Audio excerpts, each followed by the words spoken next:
For more than 400 years, America's oldest mystery refused to die. A colony of 115 people vanished into the wilderness without leaving behind a single body, a single grave, or a single clear explanation. Entire families disappeared so completely that it was almost as if the forest itself had swallowed them whole. The only clue anyone ever found was one word carved into wood: Croatoan. No one knew whether it was a warning, a location, or the final message of desperate people trying to survive. And that mystery haunted generations.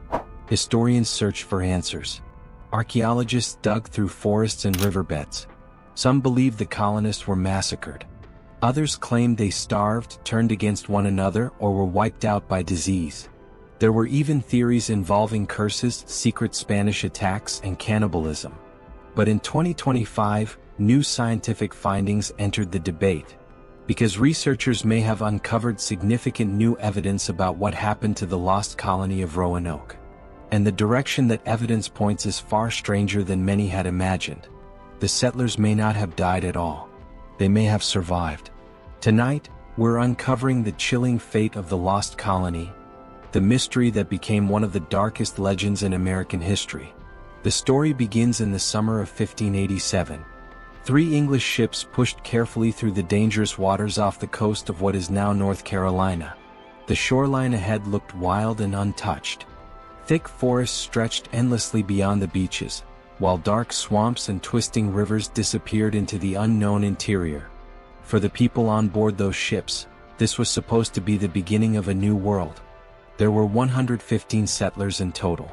Men, women, and children. Some were craftsmen. Some were farmers. Others were families hoping to escape poverty and hardship back in England. Unlike earlier expeditions, these people were not just explorers looking for treasure. They intended to stay permanently. England desperately wanted a foothold in the Americas. Spain already controlled massive territories across the New World and was becoming unbelievably wealthy because of it. Queen Elizabeth I feared England would fall behind if it failed to establish colonies of its own. But Roanoke already carried a reputation for disaster. 2 earlier attempts to settle the region had ended in failure. Violence, starvation, disease, and conflict with local indigenous tribes had destroyed the previous colonies. Still, this new expedition believed things would be different. Their leader was John White, an artist and governor respected for his calm personality and practical thinking. He understood how dangerous the mission was, but he also believed Roanoke could succeed if the settlers worked together. Among the colonists was White's daughter, Eleanor Dare. Soon after arriving, she gave birth to a baby girl named Virginia Dare. Her birth became historic instantly. Virginia was the first English child born in the Americas. To England, she symbolized hope. To the settlers, she symbolized permanence. For a short time, Roanoke appeared promising. The colonists built shelters from timber cut deep within the forests. They constructed wooden defenses around the settlement and planted crops beneath the heavy Carolina heat. Some attempted to establish peaceful relationships with nearby tribes, especially the Croatoan people, who were considered more friendly than others in the region. But survival in Roanoke was brutal. The soil was unpredictable. Food supplies ran low quickly. Mosquitoes carried disease through the swamps. Storms battered the coastline, and tensions between settlers and local tribes constantly threatened to explode into violence. Then came the problem that would change everything. The colony desperately needed supplies. The settlers begged John White to sail back to England and return with food, tools, and reinforcements. White hesitated because leaving the colony behind felt dangerous, especially with families depending on him. But eventually he agreed. He believed he would return within a few months. Instead, he vanished from their lives for 3 years. When White arrived back in England, Europe was on the edge of war. Spain was preparing to invade, and Queen Elizabeth ordered nearly every available ship to join England's defense against the Spanish Armada. White became trapped. He pleaded for ships. He begged officials for help. But England cared more about survival than distant colonies across the ocean. Month after month passed, then years. Every night White imagined the colonists waiting for him somewhere in the wilderness. He wondered if they were starving, sick, dead. Finally, in 1590 he secured passage back to Roanoke. As his ship approached the island, White felt both fear and relief. He expected damage. He expected desperate survivors rushing toward the shore. Instead he found silence. The settlement looked abandoned. The fort still stood. The wooden walls remained intact. Buildings had not been burned down. But nobody was there. Not a single colonist remained alive on the island. White searched frantically through the empty settlement. There were no bodies, no graves, no skeletons, no signs of battle. The homes appeared carefully dismantled rather than destroyed, suggesting the settlers had intentionally left the colony. Then White discovered the only clue. Carved into a wooden post was the word Croatoan. Nearby, another tree carried only 3 unfinished letters. Crow. White immediately recognized the meaning. Before leaving for England, the settlers had agreed on a secret plan. If they were forced to relocate, they would carve the name of their destination into wood. And if they left under danger or attack, they would also carve a cross-shaped distress symbol. But there was no cross, which meant the settlers may have left voluntarily. Croatoan was the name of a nearby island inhabited by the Croatoan tribe, one of the few groups that had friendly relations with the English settlers. For a brief moment, White felt hope. Maybe the colony survived. Maybe they had simply relocated. But fate intervened again. A violent storm hit the coast before White could continue the search. His crew panicked. Supplies dwindled. The ship's anchor snapped during rough waters. White was forced to abandon the mission and return to England. He never saw the colony again. And just like that, 115 people disappeared into history. As decades passed, the mystery of Roanoke spread across America like a ghost story. Some believed the settlers were massacred by hostile tribes after relations collapsed. Others thought famine and disease slowly killed them in the wilderness. There were darker theories too. Some historians suggested the colonists descended into madness and cannibalism after running out of food. Others believed Spanish forces secretly destroyed the colony to stop England from expanding into the Americas. Then came the supernatural legends. People whispered about curses hidden within the forests of Roanoke. Some believed the land itself rejected outsiders. Stories spread about strange sightings, ghostly figures, and haunted trees near the abandoned settlement.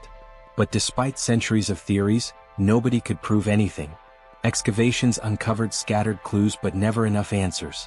Archaeologists found fragments of pottery, rusted weapons, and old tools buried beneath layers of soil. Some items appeared English. Others belonged to indigenous tribes. But the evidence only created more questions. Then, in 1937, the mystery exploded back into public attention because of something called the Dare Stones. A large stone surfaced carrying a message supposedly written by Eleanor Dare, the mother of Virginia Dare. The inscription described disease, suffering, and death among the settlers. It claimed many colonists had perished after attacks and illness devastated the colony. America became obsessed. If the stone was authentic, it could finally explain the fate of Roanoke. But then more stones appeared. And more. Soon researchers realized many were likely fakes created for money or fame. Scholars eventually dismissed most of the stones entirely. Once again, the mystery survived. For centuries, Roanoke remained unsolved because there simply wasn't enough evidence. Then technology opened new possibilities. In 2012, researchers examining a centuries-old map at the British Museum noticed something unusual hidden beneath the paper. The map had been created by John White himself during the Roanoke expedition. At first glance it looked ordinary, showing rivers, coastlines, and settlements across the region. But under special lighting, researchers discovered a hidden symbol concealed beneath a patch on the map. It was the outline of a fort. The location drew immediate attention. The hidden fort sat nearly 50 miles inland from Roanoke Island near the Albemarle Sound region of North Carolina.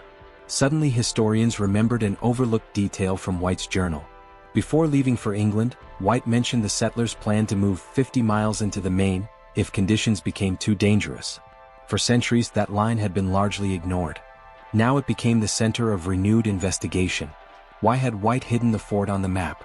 Some researchers believed he wanted to conceal the colony's location from Spanish spies who were searching for English settlements in the Americas. Others wondered if White himself suspected the colony had moved inland long before he returned. The discovery triggered a significant excavation effort. A research organization known as the First Colony Foundation began excavating the area marked on the map. Archaeologists called the new location Site X. At first, the dig seemed disappointing.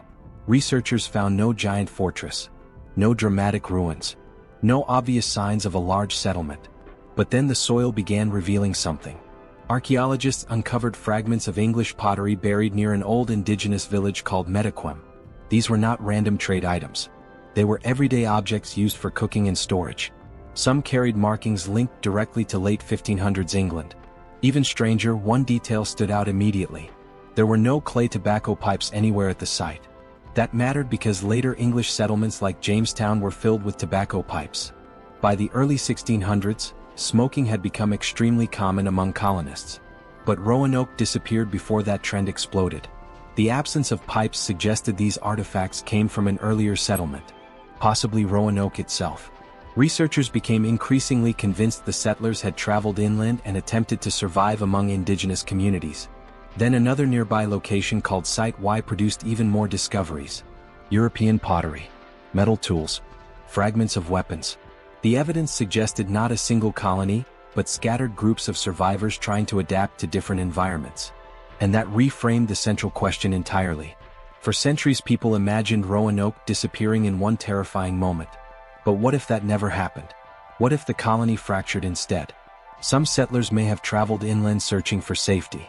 Others may have joined friendly tribes along the coast. The lost colony may not have been destroyed at all. It may have transformed. Meanwhile, another excavation was happening far away on Hatteras Island, historically known as Croatoan. This location had always fascinated historians because of the word carved into the Roanoke fort. If the settlers truly relocated, Croatoan seemed like the most obvious destination. British archaeologist Mark Horton and local researcher Scott Dawson began uncovering notable artifacts on the island. Among the discoveries were parts of English weapons, a rusted rapier hilt, gun fragments, and perhaps most importantly, a small slate writing tablet bearing faint English markings. These were not items left behind by passing travelers. They suggested English settlers had lived there. Long-standing oral traditions among indigenous communities in the region also told stories about white settlers joining local tribes generations earlier. For years, mainstream historians dismissed those stories as myths. Now archaeology was beginning to offer some support for them. Scott Dawson argued the colonists never truly vanished. Instead, they assimilated into indigenous communities and slowly disappeared from written history. Some researchers believed both theories could be true at once. Perhaps part of the colony moved inland toward Site X while others joined the Croatoan people on Hatteras Island. The mystery was becoming less about disappearance and more about survival. Then came a development that added a new dimension to the investigation entirely: DNA evidence. Researchers studying genetic markers among certain indigenous communities discovered traces of European ancestry dating back centuries. Not recent ancestry. Not colonial mixing from later settlements. Something older. Something that aligned with the general timeline of Roanoke. Suddenly, historians were forced to reconsider long-standing assumptions about early American history. Jamestown was traditionally considered America's first successful English settlement. But what if Roanoke settlers survived decades earlier by integrating into indigenous societies instead of building large English towns? That possibility unsettled some researchers because it challenged one of America's oldest historical narratives. But not everyone agreed. Critics argued the evidence remained circumstantial. Some archaeologists warned that researchers were becoming too emotionally invested in solving the mystery. Others believed the artifacts found inland may have belonged to smaller exploratory missions rather than the lost colonists themselves. The debate grew intense. Yet the discoveries continued. Then in 2025, an excavation near the banks of the Chowan River, close to Site X, uncovered a grave. At first glance it looked simple. But something about the burial immediately drew attention. The body had been buried in a distinctly Christian fashion. The skeleton lay facing east in the traditional European burial style used during the 1500s. Researchers conducted DNA analysis on the remains. The results were significant. The remains belonged to a European woman. That finding mattered considerably. Earlier expeditions to Roanoke had mostly involved men. Jamestown settlers arrived years later and had no record of traveling this far inland. This woman fit only one timeline. She likely belonged to the lost colony itself, which suggested that at least some settlers survived long enough to relocate inland and establish new lives. This was no longer purely a matter of scattered pottery fragments or ambiguous artifacts. A real woman had lived there. She survived long enough to be buried carefully by people who knew her, which meant others were with her too. Families, children, survivors. The image of Roanoke as a colony instantly wiped out began to fracture. Instead, a far more complicated story emerged. The settlers likely scattered after conditions on Roanoke became impossible. Drought devastated crops during that period according to climate studies. Disease may have spread through the settlement. Food shortages created desperation, while fear of attack constantly threatened the colony's stability. Eventually unity broke apart. Some settlers likely traveled to Croatoan Island where friendly tribes offered shelter. Others moved inland searching for safer territory. And slowly, over time, they disappeared into surrounding cultures and landscapes until written history forgot them entirely. That possibility changes the emotional weight of the mystery completely. Because Roanoke may not be a story about death. It may be a story about erasure. History remembers giant battles and powerful leaders. But it often forgets ordinary people struggling to survive. The lost colony became famous because of its disappearance. But perhaps the deeper tragedy is that the settlers survived long enough to build new lives, only to vanish from memory anyway. Their descendants may have lived for generations without anyone realizing who they were. The forests and rivers of North Carolina kept their secrets hidden beneath roots, sand, and silence for more than 4 centuries. Then science began listening. Ground-penetrating radar uncovered forgotten settlements. DNA analysis revealed buried connections. Artifacts whispered stories lost for generations. And piece by piece, the story of Roanoke slowly became human again. Yet the evidence remains incomplete. Researchers continue to disagree. Each new discovery raises questions alongside its answers, and the full picture refuses to settle into anything clean or certain. Because maybe the colonists were never truly lost. Maybe they were simply absorbed into a world they could never fully control. A world that changed them so completely that history no longer recognized who they had become. And somewhere in the forests of North Carolina, beneath layers of time and silence, the rest of their story is still waiting. If you want to uncover the unsolved mysteries and chilling crime story, subscribe to my channel and never miss a shocking case.